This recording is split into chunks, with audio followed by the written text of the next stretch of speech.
Selamat sore Ibu dan teman-teman. Baik, pada video kali ini kami akan mempresentasikan hasil diskusi dari kelompok kami, yaitu kelompok 1 mengenai histologi tumbuhan. Pengertian histologi. Histologi adalah ilmu yang mempelajari tentang jaringan. Jaringan ini bersifat embrionik dan selalu membelah diri. Jaringan embrionik sendiri disebut meristem. Sifat-sifat sel meristem yaitu terdiri dari sel muda, tidak ditemukan adanya ruang antar sel di antara sel-sel meristem. Sel-sel berbentuk bulat, lonjong dengan dinding sel yang tipis. Masing-masing sel mengandung sitoplasma dengan mengandung satu atau lebih inti sel. Jadi, dari kelima unsur-unsur di atas itu merupakan sifat-sifat dari meristem. Sedangkan berdasarkan dalam tumbuhan, meristem dibedakan menjadi yang pertama itu meristem apikal, yang kedua meristem interkalar, yang ketiga meristem lateral. Saya akan melanjutkan. Berdasarkan asal-usulnya, meristem dikelompokkan menjadi dua. Yang pertama meristem primer, apabila sel-selnya berkembang langsung dari sel-sel embrionik atau meristem apikal. Yang kedua, meristem sekunder, apabila sel-selnya berkembang dari jaringan dewasa yang telah mengalami diferensiasi. Contoh, kambium dan kambium gabus. Yang berikut, 3 tahap pendewasaan sebuah sel meristem. Yang pertama, pembelahan sel. Pada tahap ini, pertumbuhan derivat adalah pembelahan sel. Yang tahap kedua, karena meristem ujung secara mantap tumbuh maju sebagai akibat pembelahan sel derivat yang baru saja terbentuk, menempati daerah tepat di belakang ujung. Pada daerah yang terletak agak ke ujung atau subapikal inilah, derivat mulai memperbesar diri dan terus demikian sampai saatnya menjadi dewasa dan ukurannya sudah berlipat ganda. Dan tahap yang ketiga, tahap diferensiasi. Modifikasi untuk memiliki fungsi khusus pada pematangan sel meristem. Diferensiasi dimulai sejak saat sel masih memperbesar diri, tapi baru akan berhenti setelah sel itu berhenti memperbesar. Dengan adanya diferensiasi ini, maka sel menjadi berbeda-beda bentuknya sesuai dengan fungsi yang nantinya dijalankan. Yang berikut, jaringan permanen. Sifat-sifat jaringan permanen atau dewasa adalah sebagai berikut. Yang pertama, tidak mempunyai aktivitas untuk memperbanyak diri. Yang kedua, mempunyai ukuran yang relatif besar dibandingkan sel-sel meristem. Yang ketiga, mempunyai vakuola yang besar sehingga plasma sel sedikit dan merupakan selaput yang menempel pada dinding sel. Yang keempat, kadang-kadang selnya telah mati. Yang kelima, selnya telah mengalami penebalan dinding sesuai dengan fungsinya. Dan yang terakhir, di antara sel-sel dijumpai ruang antar sel. Sel pada tumbuhan tingkat tinggi dapat terjadi dengan cara berikut. Yang pertama, sisogen. Apabila sel-selnya saling menjauhi sehingga terbentuk ruang di antara. Misalnya, ruang antar sel pada tangkai dan teratai. Yang kedua, lisigen. Apabila ruang yang terjadi karena sel beserta isinya larut. Misalnya, ruang minyak pada daun jeruk. Yang ketiga, sisolisgen. Apabila ruang yang terjadi berasal dari larutannya, sel tertentu diikuti oleh menjauhi sel-sel di sekitarnya. Misalnya, ruang antara portoksilem. Yang keempat, reksigen. Apabila sel-sel mengalami robekan karena tertarik pertumbuhan di sekitarnya. Misalnya, pada berkas pengangkut pada jagung.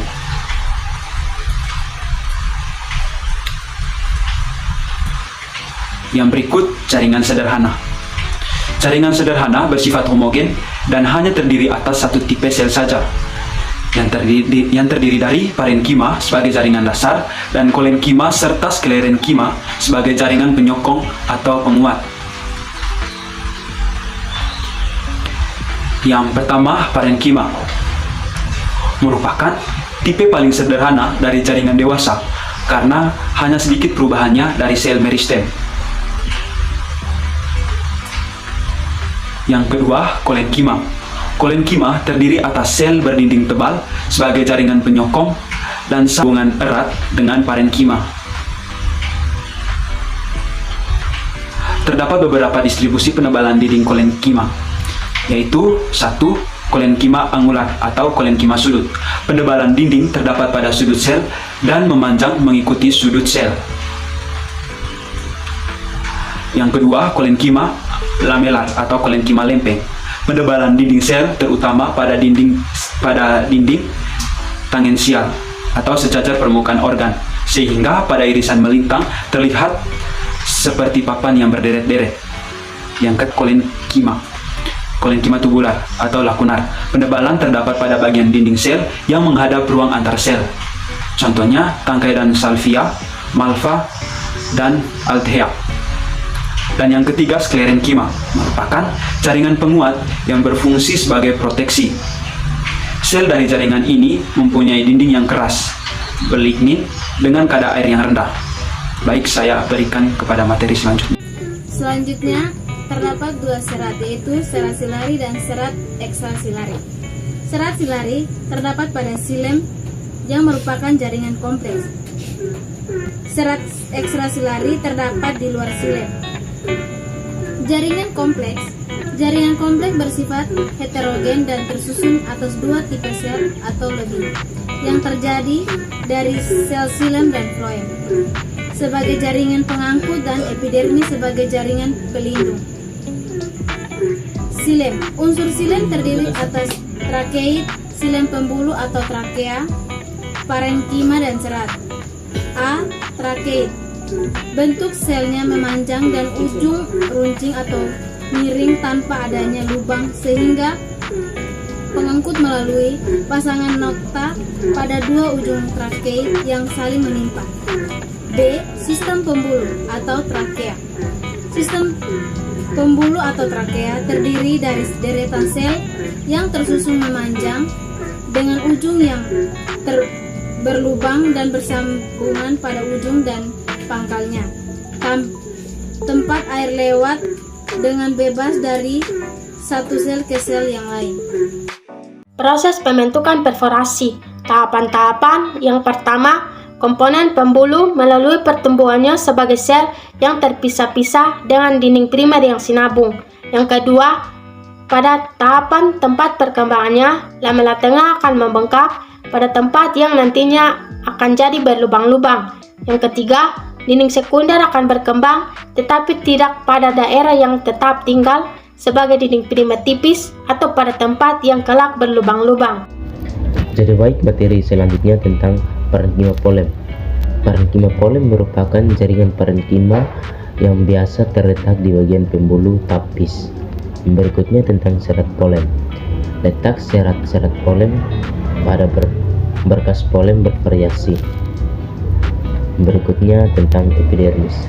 Epidermis adalah lapisan-lapisan sel yang berada paling luar pada alat-alat tumbuhan primer seperti akar, batang, daun, bunga, buah, dan biji. Sel-sel inti epidermis bagian dapat berkembang menjadi alat-alat tambahan lain yang sering disebut divit epidermis seperti atorma, trikoma, sel kipas, sistolit, sel silika, dan sel gabus. Yang pertama tentang stoma. Stoma atau jamak stomata adalah lubang atau celah yang terdapat pada epidermis organ tumbuhan yang berwarna hijau dan dibatasi oleh sel khusus yang disebut sel penutup. Berikutnya tentang trikoma. Trikoma atau jamak trikomata berasal dari sel-sel epidermis terdiri atas sel tunggal atau banyak sel. Berikutnya tentang sel kipas. Sel kipas dapat dijumpai pada epidermis atas daun tumbuhan suku Gramineae atau Cyperaceae. Berikutnya tentang sistolit. Pada epidermis daun beringin atau Ficus sp, selain adanya epidermis ganda, juga terdapat penebalan ke arah sentripetal. Yang berikutnya tentang sel silika dan sel gabus. Pada Gramineae, di antara sel epidermis batang ada yang panjang dan ada dua tipe sel pendek, yaitu sel silika dan sel gabus.